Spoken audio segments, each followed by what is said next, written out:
हरिओम आत्मीय भक्तजनों सप्रेम जय श्री हरि। आशावादी बनो। आशावादी कहते हैं हर चीज़ होगी पॉजिटिव भाव से। कोई भी काम जग में असंभव नहीं है, मेरा एक काम होगा, ऐसा सोचो। अगर ऐसा सोचोगे तभी तुम्हारा काम होगा। अगर सोचोगे कि यह काम मुझसे नहीं होगा तो जीवन में कभी नहीं होगा।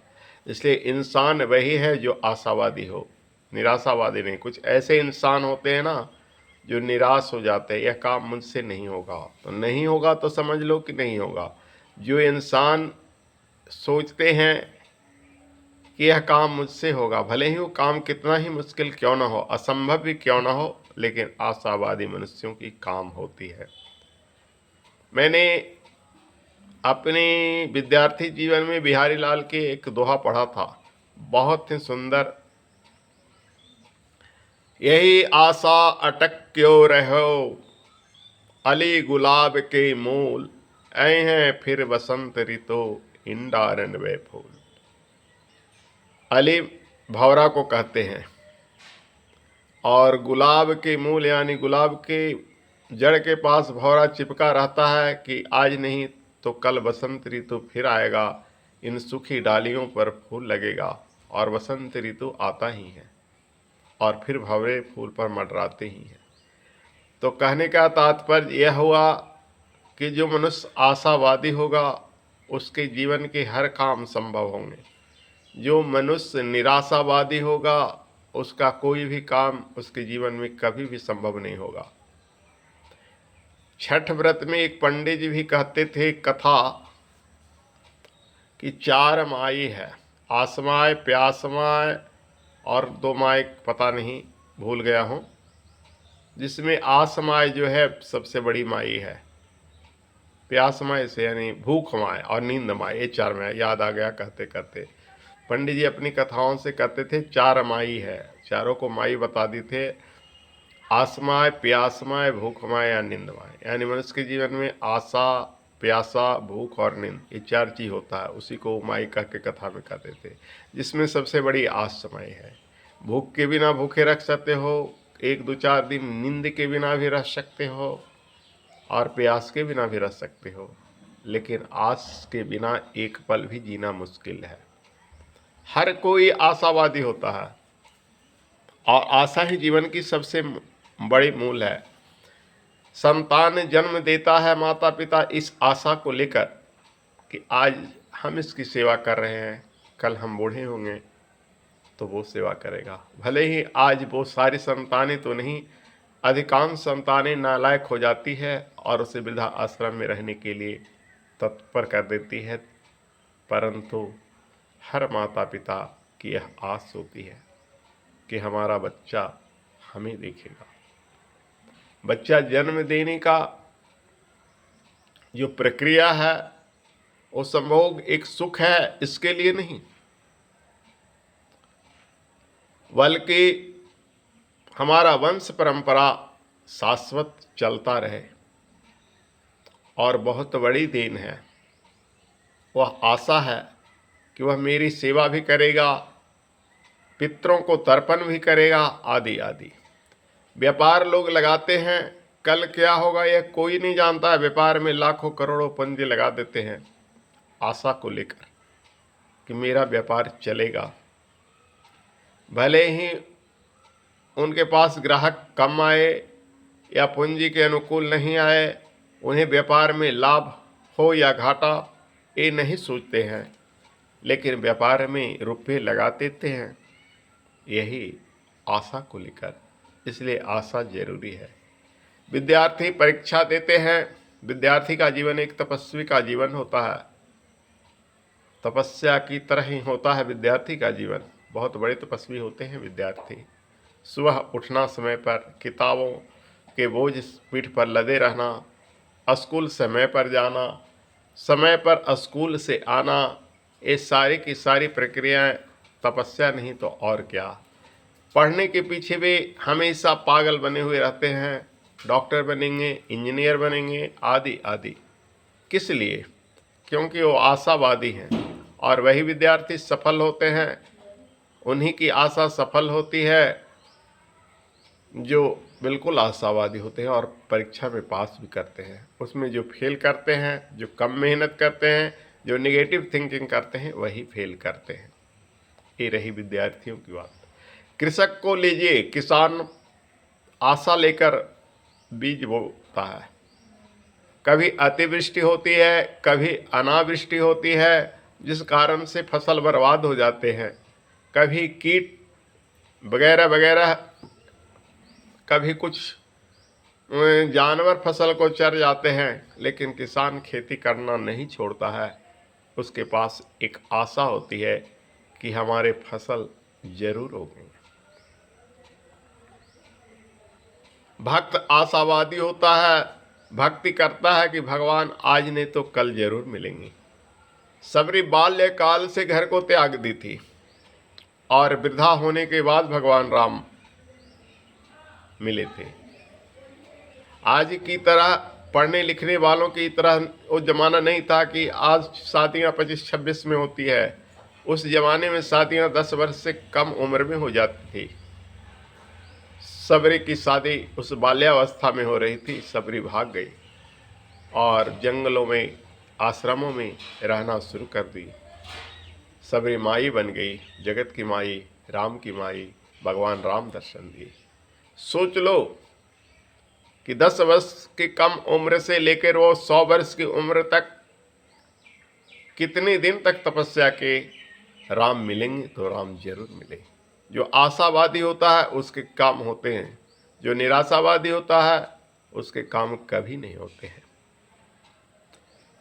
इसी तरह से हर क्षेत्र में, चाहे वो आसान क्षेत्र हो, नामुमकिन क्षेत्र हो।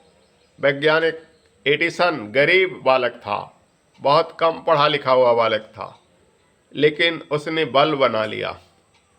कहते हैं पेपर मिल में काम करता था और धीरे धीरे उसने बल्ब बनाना सीख गया। आइंस्टीन क्या थे, वो भी गरीब थे, लेकिन जो आइंस्टीन गुरुत्वाकर्षण की खोज किया, गुरुत्वाकर्षण तो पहले भी था। ऐसा नहीं कि आज ही पेड़ से फल गिरते हैं।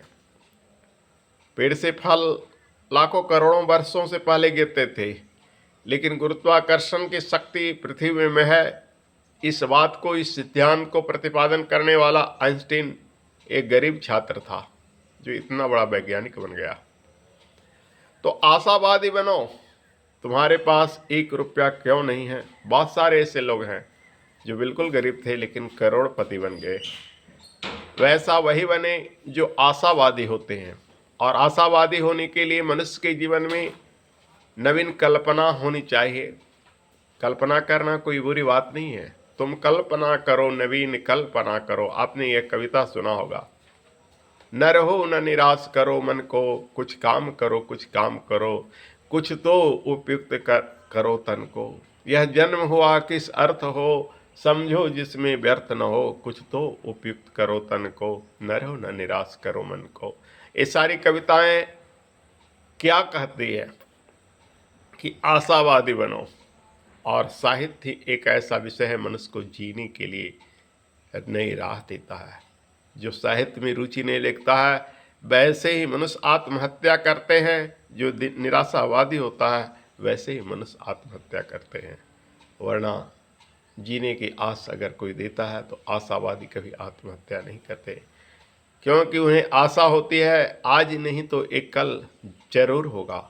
और जो ऐसे आशावादी होते हैं, जो जीवन में कभी निराश नहीं होते हैं, उनका असंभव काम ही क्यों न हो, हाँ, उसे ताना वाना हर कुछ सुनना पड़ेगा। कोई पगला कहेगा, कोई कुछ कहेगा। महत्वाकांक्षाएं गढ़ने वाला व्यक्ति दुखी रहता है, उपहास सहता है। कहीं कहीं ऐसा लिखन आया है। कब? योग्यता और परिस्थितियों को ध्यान में न रखकर। लेकिन फिर भी अगर वो आशावादी होता है तो निराश कभी नहीं होता है, क्योंकि आशा की एक किरण मरे हुए को जीवित कर देती है। यह सुनकर आपको अचंभा लगा होगा, लेकिन अगर सर्वे करना है तो आप हॉस्पिटल चले जाओ और हॉस्पिटल में वैसे रोगियों का सर्वे करो जिन्हें डॉक्टर जवाब दे देती है वो सारे के सारे मर नहीं जाते हैं। जिन्हें डॉक्टर जवाब दे देती है, जिनके अंदर जीने की तमन्ना होती है, आपने सुना होगा भी, और नहीं तो सर्वे करना है तो करके देख लो। आपने सुना होगा कि बहुत सारे रोगियों को डॉक्टर लाइलाज घोषित कर दिया कि अब नहीं बचेंगे, ले जाओ अपने घर में। डॉक्टर जवाब दे देता है अब ये हमसे ठीक नहीं होंगे, अगर बढ़ना है तो आगे बढ़ो, जिसको कहते हैं रेफर कर दिया, आगे के लिए अग्रप्रेषित किया, आगे दिखाया। इंसान के पैसे नहीं होते हैं अगर उतना थक हार के छोड़ देता है, किंतु उस रोगी में वो रोगी जिंदा हो जाता है जिसे जीने की तमन्ना होती है। आपने ऐसे अनेकों उदाहरण सुना होगा जिसे डॉक्टर अस्पताल से जवाब दे दिए हैं फिर भी वो जीवित है। कई बार तो आप अचंभित रह गए होंगे कि किडनी का मरीज भी जिंदा है, उसकी दोनों किडनियां खराब हो गई है। ऐसा उदाहरण आसपास आप सुने होंगे। आखिर वो जिंदा क्यों है? आशा की एक किरण उसे जीवित रखे हुए है। जो आशावादी मनुष्य होता है वो मरता नहीं है, वो विफल नहीं होता है। ऐसे सैकड़ों रोगी हैं जिसे डॉक्टर ने जवाब दे दिया फिर वो रोग मुक्त हो जाते हैं। सामान्य से उपचार से, देसी उपचार से ये उपचार काम नहीं करता है, ये आशावादी काम करता है। बालकाल में मेरे गुरुजी एक कहानी कहा करते थे जो सत्य कथा थी। किसी मालाकार की पत्नी हमेशा अपनी सास से लड़ा करती थी और घर में काम करने के डर से वो हमेशा कहती थी सर दर्द करता है। वस्तुतः उसे सर दर्द नहीं होता था, उसे काम करने की तमन्ना नहीं होती थी, काम नहीं करना चाहता था। तो गुरुजी हमको बताते थे, गुरुजी का वो करीबी रहा था। गुरुजी बताते थे, हमारे ट्यूशन वाले गुरुजी, जिस गुरुजी का गुरुमंत्र लिया हूँ आप उनसे मत पूछना, वो तो है संसार में नहीं। आदि गुरु मेरे जो ट्यूशन वाले गुरु थे उन्हें भी मैं गुरुजी कहता हूँ, क्योंकि उनसे मंत्र तंत्र यंत्र ज्योतिष सब कुछ सीखा, विद्याएं ही नहीं सीखी। तो कहते थे कि एक दिन मेरे सामने की बात है, उस मालिक को यानी मालाकार को एक बूढ़े ब्राह्मण ने एक उपाय बताया, नुस्खा बताया कि ए बेटा, आज तुमको मैं एक दवा देता हूँ जो कहना कि ठीक हो जाएगा। उन्होंने 4-5 इलायची दाना, इलायची दाना, मकुंदाना, उसका कई नाम है, उसको पीस दिया। पहले युग में होम्योपैथिक डॉक्टर ऐसा ही करते थे कि कुछ दवाओं को पीस कर 2-4 पुड़िया बना देते थे। तो वैसे ही उस पंडित जी ने क्या किया। पंडित जी अभी संसार में नहीं रहे, लेकिन वो माल्याकार है जिसकी पत्नी नखरा करती थी। पंडित जी वो पीस दिए और 4 पुड़िया बना के उस मालिक को दे दिए और बोले कि तुम अपनी पत्नी को कहना कि पहली पुड़िया खा ले और दूसरी पुड़िया तभी खाए जब उसका सर दर्द करता हो। अगर सर दर्द ठीक हो गया हो, अगर वो गलती से दूसरी पुड़िया खा लेगा तो उसके सारे शरीर में फफोले हो जाएंगे, फिर उसे कोई डॉक्टर ठीक नहीं कर पाएगा, मरणतुल कष्ट होगा। इसलिए ये 4 पुड़िया तो मैं दे रहा हूँ, कह देना पंडित जी की बात नहीं, कह देना होम्योपैथिक डॉक्टर से मैं दिखा कर लाया हूँ। डॉक्टर ने सलाह दी है कि पहली पुड़िया खाने के बाद तेरा सर दर्द अगर ठीक हो जाएगा तो दूसरा खाओगे तो तुम्हारा मरणतुल कष्ट हो जाएगा, सारे शरीर फूले से भर जाएंगे। अगर आधा दर्द होगा तो दूसरी खाना, दर्द कुछ कम होगा तो तीसरी खाना, लेकिन चौथे मत खाना। उस ढंग से उस माली ने अपनी पत्नी को समझाया, ट्रीट किया, तो उसकी पत्नी को तो दर्द था नहीं, वह पहली पुड़िया ही खाई, से 3 पुड़िया जलाशय में डाल दी। कहने का तात्पर्य था कि वो नखरा था, लेकिन यहाँ कहने का ये मतलब हुआ कि मनुष्य को आशावादी बनना चाहिए।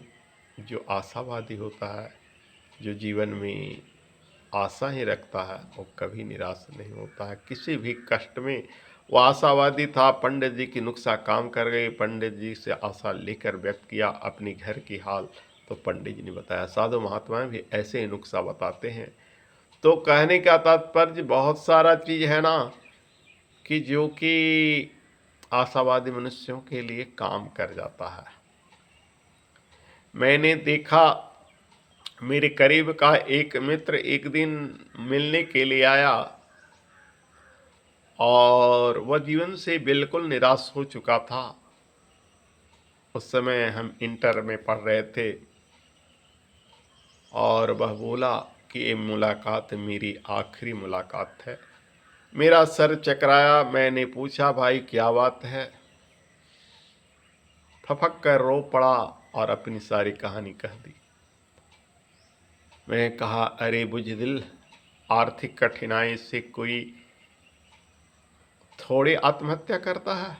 तुम आत्महत्या करने के लिए उतारे हो? देखो मुझे, मैं शरीर से अपंग हूँ, फिर भी आगे बढ़ने की तमन्ना रखता हूँ, और तुम्हें तो भगवान ने 2 हाथ पैर दिए हैं, फिर आर्थिक कठिनाई क्या चीज़ है? मैंने उसे समझाया कि किसी कवि ने लिखा है, wealth is lost, nothing is lost, health is lost, something is lost, character is lost, everything is lost.